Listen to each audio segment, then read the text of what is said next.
Good afternoon, sir. Hi, Samantha. কেমন আছো? I'm fine. Please sit.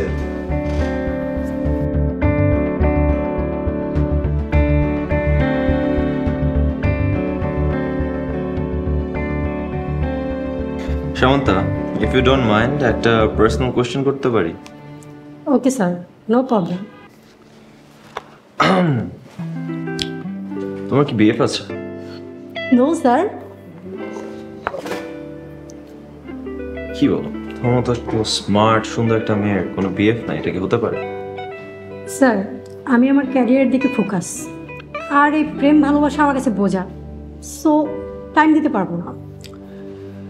Like your logic. আরেকটা কথা, তুমি আমাকে বন্ধু ভাবতে পারো, যদি তোমার কোনো আপত্তি না থাকে, you'll be my friend. Okay sir, আসি।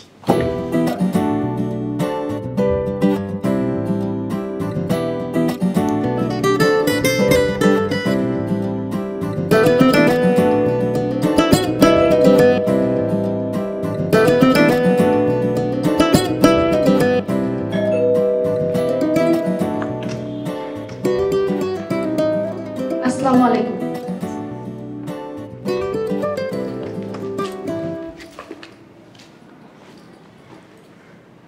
আপনার কিছু লাগবো? বাসায় রিয়াদ আসছিল? জি আইছিল। তুমি কি ওকে অপমান করে বের করে দিছিল? আপনি বাসায় ছিলেন না তো, তাই। দেখো, তোমার সাথে আজকে আমার সংসার মাত্র 3 দিনের, কিন্তু রিয়াদের সাথে আমার বন্ধুত্ব 25 বছরের অলমোস্ট। তুমি ওরে বাসায় ঢুকতে দিছিলা কিনা বলো? জি না, কইলামই তো আপনি বাসায় ছিলেন না। হ্যাঁ না, দেই নাই।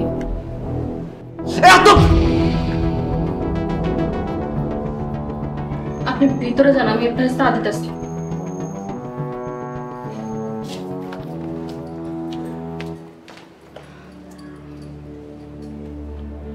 মা, মারে, এইটা আমি কি দেখলাম?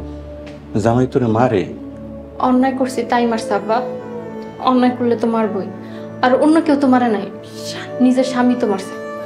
মারে, তোর এমন মানুষের সংসার আর করা লাগবে না। তুই জলদি ব্যাগটা গুছিয়ে রেডি হ, আমার সাথে চল। আব্বা, আমি কি কইছি এটা মনে হয় তুমি বুঝতে পারো নাই। তাই বলে জামাই তোরে মারবো? 3 দিন হলো না তোকে বিয়ে হয়েছে, তোকে মধ্যে কি এমন হয়েছে যে জন্য তোরে মারতে হইব? আব্বা, এটা আমাকে স্বামী স্ত্রীর ব্যাপার, তুমি এর মধ্যে ঢুকো না। তুমি যাও, এসে নামাজ পড়ে আসো, এরপর তোমার খাইতে দিই। তাইলে তুই আমার সাথে যাবি না? না আব্বা, আমি আমার স্বামীর রেখে কোথাও যাবো না। এই বাড়ির একটা দানাও আমি মুখে দেবো না। আমি আমার মাইয়ের ভালো করে চিনি। আমার মাই এমন কোনো কামই করতে পারে না যেই কারণে আমার মাইয়ের গায়ে হাত তুলবো। আব্বা, আব্বা কথাটা শোনো আব্বা। আব্বা,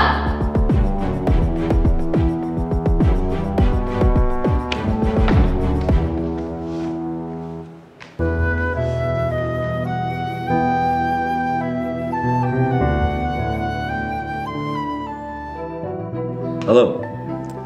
হ্যাঁ বন্ধু, কাজ হয়ে গেছে। আরে তুই ইজিলি কাজ হয়ে যাবে এটা ভাবতেই পারিনি। আরে হ্যাঁ, যা হয়েছে তোর বাবার সামনেই হয়েছে। হামজা একদম থ মেরে দিছে। হামজা খাদিজাকে নিয়ে চলে যাবে মনে হচ্ছে। একটু আগে তো সেটাই বুঝলাম। আরে বাবা মাকে কিছু একটা বলে কাভার করেনি। আমার বাবা মা, আমি জানি আমার বাবা মাকে কিভাবে কাভার করতে হয়। খাদিজার গায়ে বিয়ের কলঙ্ক লাগাই দিলাম, এটাই আমার প্রতিশোধ হবে। আর তার থেকেও বড় কথা, একটা গরিব ঘরের মেয়ে অনেক স্বপ্ন নিয়ে আসে একটা বড় লোকের ছেলের সাথে বিয়ে করার জন্য।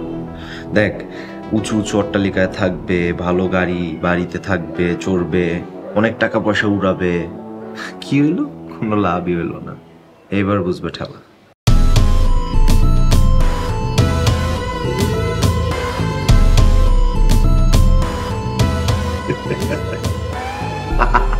আরে না, যা হয়েছে এখন ভালো হয়েছে।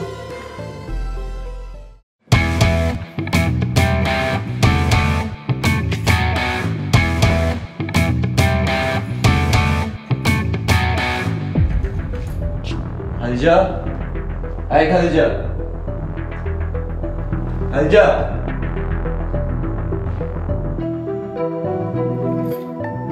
ও যাক, বাঁচা গেল। সাপও মরলো, লাঠিও ভাঙলো। আচ্ছা, এখন এই সংবাদটা মা বাবাকে কিভাবে দেওয়া যায়? হ্যাঁ, বলবো যে আমার সাথে খারাপ ব্যবহার করতো, আমাকে খালি টাকা পয়সার জন্য প্রেশারাইজ করতো, তাই ঝামেলা হয়েছে, তাই ও চলে গেছে।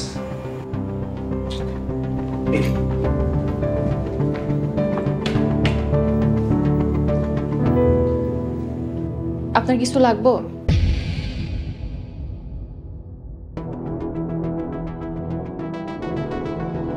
এই, মানে এত ডাকলাম, তুমি জবাব দিলা না কেন? নামাজ পড়তেছিলাম।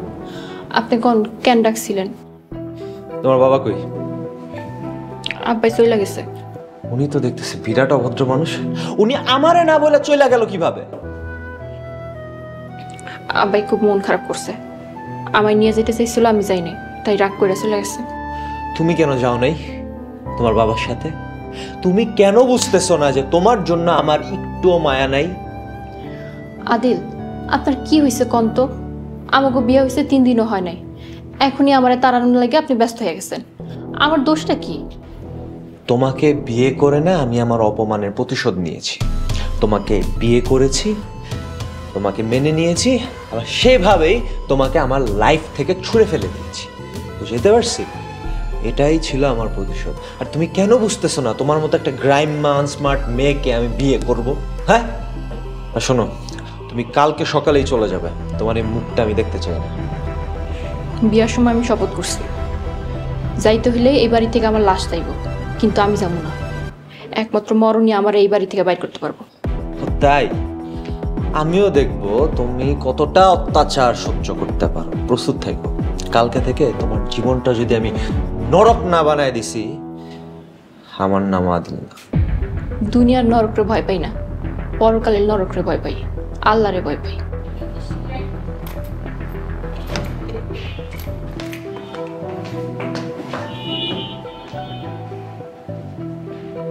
আল্লাহ, তুমি তোমার এই অসহায় বান্দিরে সাহায্য করো।